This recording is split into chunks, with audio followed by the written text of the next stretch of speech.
എന്റെ അച്ഛന് പത്രം വായിച്ചു തരാനാണോ എന്നെ പഠിപ്പിക്കുന്നത്? ഞാൻ പഠിക്കാൻ തുടങ്ങിയ കാലം തുടങ്ങി അച്ഛന് പത്രം വായിച്ചതെന്ന് എല്ലാരും ഇപ്പൊ എന്നെ ഓൾ ഇന്ത്യ റേഡിയോ ഒന്നും ആകാശവാണിന്നാ വിളിക്കുന്നത്. അവരങ്ങനെയൊക്കെ പറയട്ടെ, മോള് ശ്രദ്ധിക്കണ്ട വിവരദോഷികൾ.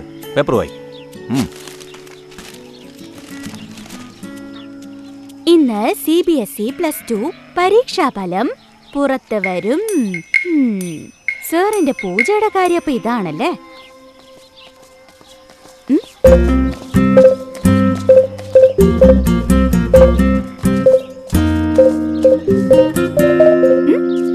ഇന്ന് ഞങ്ങളുടെ CBSE 12th റിസൾട്ടാ. 9 മണിക്ക് നെറ്റിൽ വരും. അതൊന്ന് നോക്കിയിട്ട് പോകാൻ വേണ്ടി വന്നതാ. റിസൾട്ട് ഇതുവരെ നോക്കിയിട്ടില്ല, അതിനു മുമ്പ് സീറ്റുമായിട്ട് വന്നിരിക്കുക. അപ്പൊ അത്രയും കോൺഫിഡൻസ് ഉണ്ടല്ലേ? ആർക്ക്? അതൊക്കെ കഷ്ടപ്പെട്ട് പഠിച്ചെഴുതുന്നവർക്കാ ഡൗട്ട്. നോക്കി എഴുതുന്ന ഞങ്ങൾക്ക് എവിടുന്ന ഡൗട്ട്? ഞങ്ങൾ വല്ല എക്സാമിന് ഫെയിൽ ആയാ ബുക്ക് പ്രിന്റ് ചെയ്തവർക്കെതിരെ എന്നെ കേസ് കൊടുക്കൂലേ? അപ്പൊ നിന്റെ ചേട്ടന് ഇന്ന് തന്നെയല്ലേ റിസൾട്ട്? പോയി നോക്കി പറ. ചെല്ല്. കേറി വാ. ഏയ് വിശ്വാ, വാ, ആദ്യം നിന്നെ നോക്കുന്നേ. നമ്പർ പറ. ആദ്യം അവരുടെ നോക്ക്. ശരി, നീ പറ. 310-505. 310-505. Hey, pass. നേരത്തെ അറിഞ്ഞല്ലേ? നീ പറ. 310-566. നീയും പാസാ. സൂപ്പർ. നീ പറ. 310-569. ഏയ്, നീയും പാസ്. 310-289. പാസ്. ഞാനും പാസ്സാടാ. ഇതെങ്ങനെ? എനിക്ക് വിശ്വസിക്കാൻ പറ്റുന്നില്ല. വിശ്വ, നീ പറ. 310-564. 564.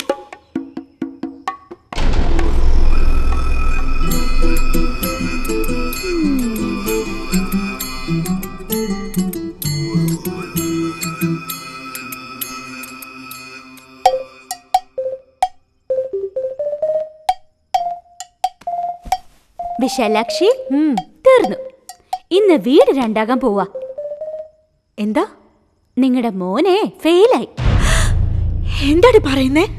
നിങ്ങളുടെ മോൻ ഫെയിലാ.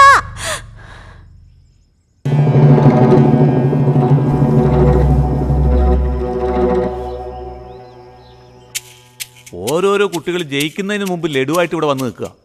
ഒറ്റ മോനല്ലേ എന്ന് കരുതി പൈസ ചെയ്ത് നോക്കാതെ തിരുവനന്തപുരത്ത് ഗവൺമെന്റ് സ്കൂളിൽ വിട്ട് പഠിപ്പിച്ചപ്പോ മണ്ടന് പഠിച്ചെഴുതാനും അറിയില്ല, കോപ്പി അടിക്കാനും അറിയില്ല. എനിക്കിങ്ങനെ ഒരു മകനുണ്ടായി പോയല്ലോ.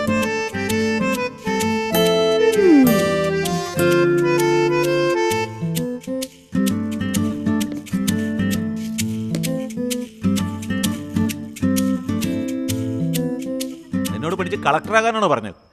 കല്യാണക്കുറിയിൽ എഴുതി ചേർക്കാൻ ഒരു ഡിഗ്രി വേണമെന്നല്ലേ പറഞ്ഞുള്ളൂ.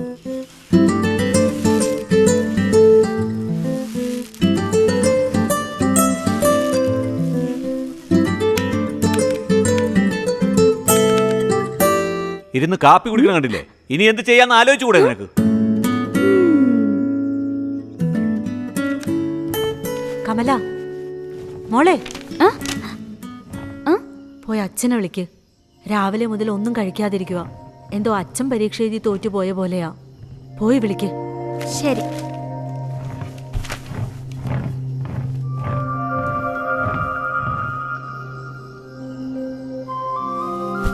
അച്ഛാ, കഴിക്കാൻ വാ അച്ഛാ.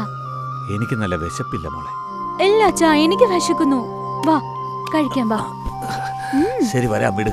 ഈ വർഷത്തെ +2 CBSE പരീക്ഷാഫലം പുറത്തു വന്നപ്പോൾ ദേശീയ തലത്തിൽ പെൺകുട്ടികൾ 96%, ആൺകുട്ടികൾ 92% വിജയിച്ചിരിക്കുന്നു. ഇതിൽ എറണാകുളം നവോദയ സ്കൂൾ വിദ്യാർത്ഥിയായ അശ്വിൻ 499 മാർക്ക് നേടി ദേശീയ തലത്തിൽ 1ാം സ്ഥാനത്തെത്തിയിരിക്കുന്നു. നമ്മുടെ ചാനലിന് അശ്വിൻ നൽകിയ അഭിമുഖം കാണാം. Hi Ashwin. Hi ma'am. Hi. CBSE +2 national ലെവലിൽ ഫസ്റ്റ് റാങ്ക് വാങ്ങിയിരിക്കുന്നു. എങ്ങനെ ഫീൽ ചെയ്യുന്നു? I am really very happy. And of course, this is definitely the result of lot of hard work and hours of midnight oil. At this juncture, I should thank my mom, teachers, and friends for all their support and guidance, without which I have not able to achieve this. Well, Ashwin, ഇപ്പോ CBSE top rank വാങ്ങിയിരിക്കുന്നു. ഇനി future plan എന്താ? I want to get into BTech Computer Science in IIT Madras. Nice Ashwin, and wish you all the best. ഈ ഒരു സന്ദർഭത്തിൽ ജൂനിയേഴ്സിനോട് എന്താണ് പറയാൻ ആഗ്രഹിക്കുന്നത്? എനിക്ക് പുതിയതായിട്ട് പറയാനൊന്നുമില്ല. അദ്ദേഹം പറഞ്ഞ തന്നെയാ. In order to excel, all I did is follow him. And I encourage everyone to follow what he repeatedly told us. Have a dream, believe in yourself, work hard, and you are destined to realize your dream. ഇതുപോലൊരു മോനെ കിട്ടാൻ ഭാഗ്യം ചെയ്യണം. എത്ര പവൻ ചോദിച്ചാലും ശരി, ഇതുപോലെ പഠിച്ച ചെക്കനെ കൊണ്ട് എന്റെ കൊച്ചുമോളെ കെട്ടിക്കൂ. Had a great time with you, Ashwin. Thank you, ma'am.